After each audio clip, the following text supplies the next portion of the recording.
Breaking news today, California's governor is in the spotlight for what some are calling retaliation against Trump.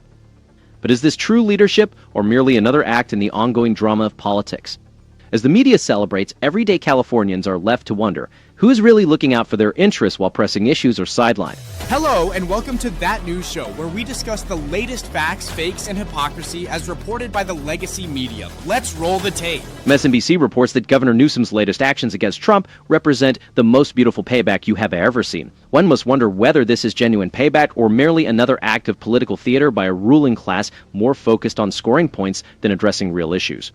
As California's governor mimics the president's bravado and social media tactics, it leaves ordinary Americans questioning who truly represents their interests. Why is it that when Democrats bend the rules, the media praises it as beautiful, yet when Republicans do the same, it's portrayed as a threat to democracy? This isn't governance, it's a power play, a desperate bid by party elites to cling to control by any means, even if it involves abandoning the reforms they once supported. Is the goal really to protect democracy, or is it about safeguarding their positions? Meanwhile, as the press applauds these maneuvers, critical issues like border security, the economy, and the cost of living are neglected.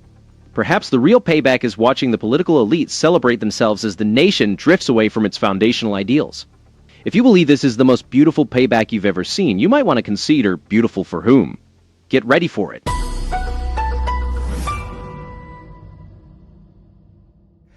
If someone is trying to diminish your ability to get back all the taxpayer dollars that California sends to the federal treasury. And by the way, no state in the nation sends more money to the federal treasury than does California. And all of a sudden, to have someone try to rig the system and deny California its fair share of power and votes, to let someone try to steal your votes and steal your voice in Congress, you got to fight back. California consistently contributes more taxpayer dollars to the federal treasury than any other state. Despite this, discussions often veer into partisan theatrics rather than addressing the crucial issue. Are Californians receiving a fair return on their federal investment? The recent threats by California's leadership to redraw congressional maps in retaliation to Republican strategies in Texas exemplify how political elites focus on power games rather than the needs of everyday citizens. Instead of tackling pressing state issues like affordability, crime, and infrastructure, Democratic politicians engage in tit-for-tat tactics that worsen division and detract from their governance. The move to overturn California's voter-established independent redistricting process aimed at reducing partisan gerrymandering highlights a hypocrisy. It seems Democratic norms are upheld only when they align with certain political agendas. Such one-party manipulation is emblematic of California's political landscape, where there's a readiness to bend rules and undermine reforms to consolidate power. This behavior is often supported by a media ecosystem that predominantly echoes Democratic viewpoints, failing to hold all sides accountable. Amid these dynamics, California's taxpayers bear an outsized portion of the national tax burden. Yet state leadership appears more focused on political one-upmanship than securing a fair deal from Washington. The priority should be delivering value to the hardworking people who drive California's economy, not advancing the careers of politicians with eyes on the presidency. Both parties are culpable in this escalating battle over congressional maps, but it is particularly evident that the Democratic establishment in Sacramento readily abandons its principles when expedient.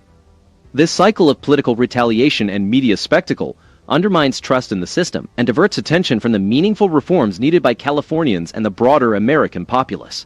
And the minute the federal government tries to step over that line, we can stop them in court. And that's why we are in court. I had to do this when I was the Attorney General in California. I ended up suing Donald Trump about more than 120 times because he was always arbitrarily trying to take actions he couldn't. And most of those cases, we were winning. So it's going to take a while because democracy isn't fast. Dictatorships get to move quickly, but democracies don't. And we try to use the rules to make sure we win. And so it takes a little longer. When state officials speak of challenging the federal government in court, it's important to recognize that these lawsuits often serve more as political statements than genuine checks on federal power. Under the previous Democratic administration, California frequently sued the federal government, launching over 100 lawsuits. Many of these were aimed more at appealing to political supporters than affecting substantial change for the residents of the state. While the judiciary plays a crucial role in maintaining the balance of power, using it as a political tool can erode public trust and divert attention from the essential tasks of governance. This trend of litigious behavior and public displays is not confined to one party, but it has become a hallmark of California's Democratic leadership. Rather than working with the federal government on key issues like infrastructure, affordability, and public safety, state officials appear more focused on fueling partisan disputes. This emphasis on legal battles and media events does little to address the real problems Californians face, particularly when significant portions of the state budget, nearly one-third, are funded by federal dollars.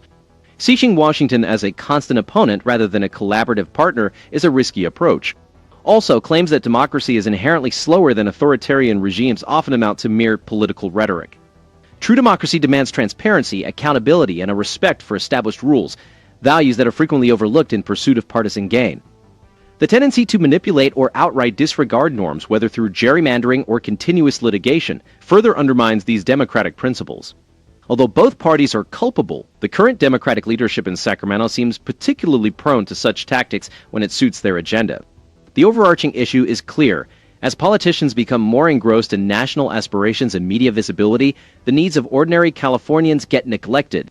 Instead of channeling energy into meaningful reforms, leaders remain entrenched in a cycle of retaliation and spectacle, leaving critical state issues unaddressed. This problem extends beyond California, reflecting a broader national political ethos that favors power and spectacle over principle and substance. The repercussions extend beyond the courtroom, impacting the everyday lives of citizens who expect and deserve more from their elected representatives. We just have to do this the right way, because what we don't want to do is teach our kids that by cheating, you get ahead. We want them to understand that cheaters ultimately get their due. I want to ask you about something from a little earlier in your career. At one point, you were a lawyer who worked with people struggling with mental illness and mental health challenges. Advocates are very concerned about what's about to happen in Washington, D.C. as this administration pushes to force homeless people out of the city. It seems they don't seem to care almost where they end up. It could be jail, it could be shelters, or wherever else. And as someone who has experience working with vulnerable populations who are at potential legal risk, what are you worried we could see unfold here? And what could people do to help?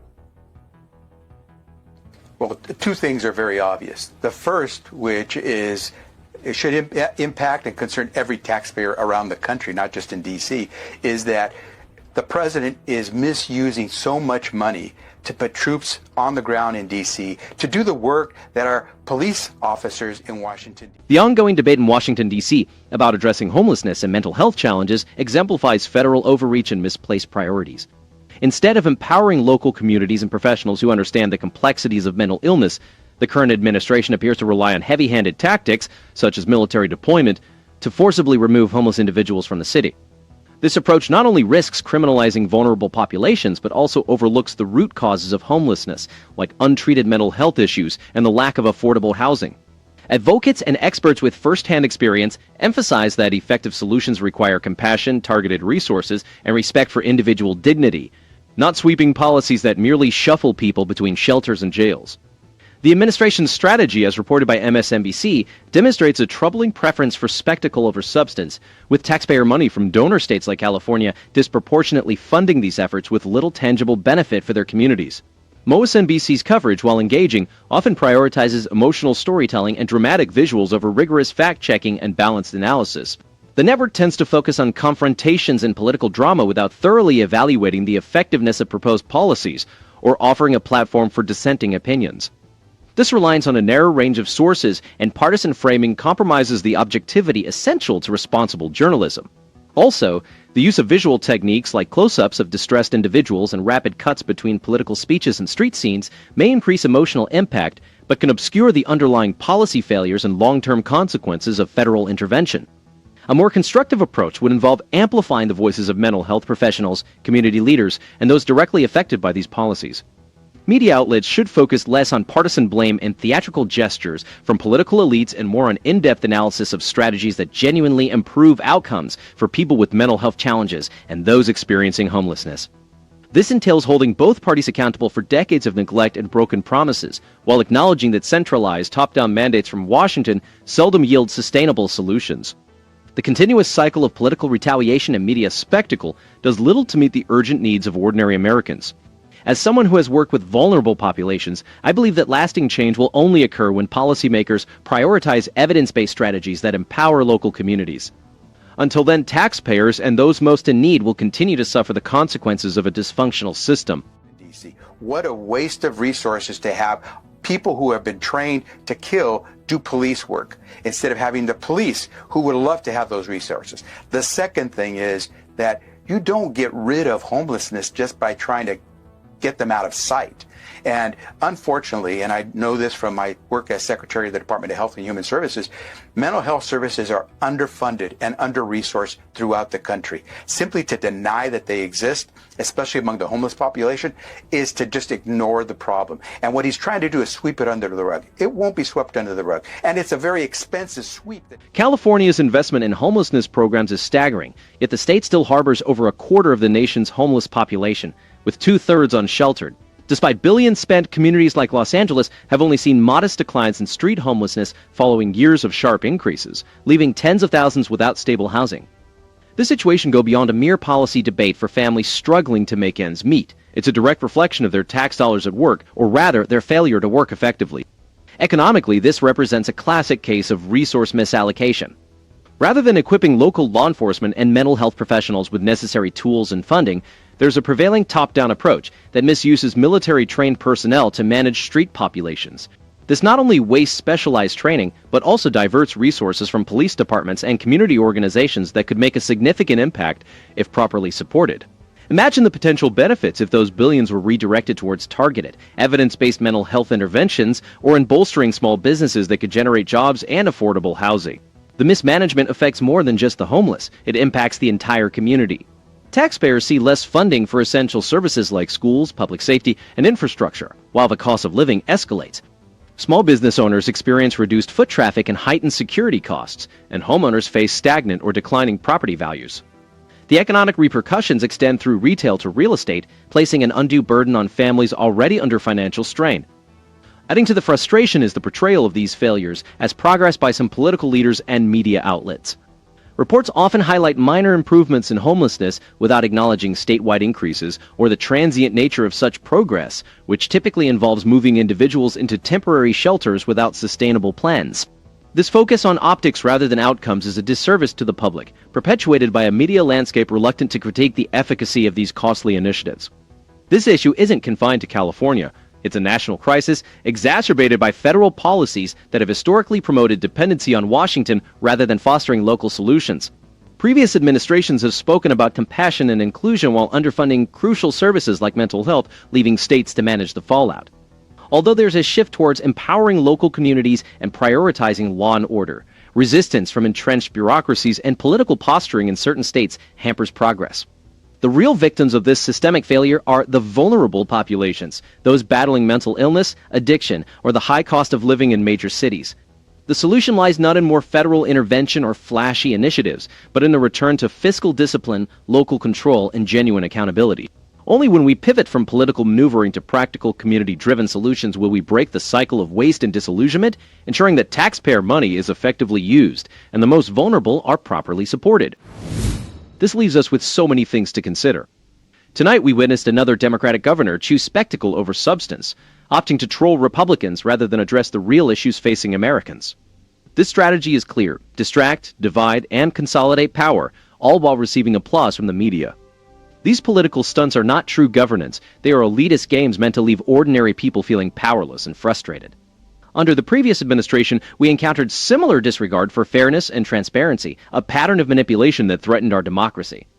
Fortunately, President Trump and the current administration are committed to restoring accountability and prioritizing America's interests. Consider this: when did politics turn into theater, and who truly benefits when the show goes on without end? Leave your comments below, and don't forget to like and subscribe. Let's keep holding them accountable. Good day, good evening, and good night.